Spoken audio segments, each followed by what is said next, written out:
點解我哋上網睇新聞，好似越睇越覺得自己嘅睇法先係啱嘅呢？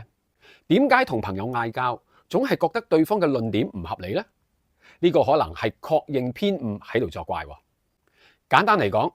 確認偏誤就係我哋嘅大腦係有一種傾向，係會不自覺咁去尋找、解讀同記住嗰啲可以證實我哋本身諗法嘅一啲資訊，而忽略咗或者輕視嗰啲同我哋意見相反嘅證據。就好似你覺得某啲牌子嘅手機唔好用，你上網就會好自然會揾佢哋嘅一啲負評，而睇唔到讚佢哋嘅文章喎。所以如果你想思考得全面嘅話，下次試下主動去揾啲同你意見相反嘅資料睇下，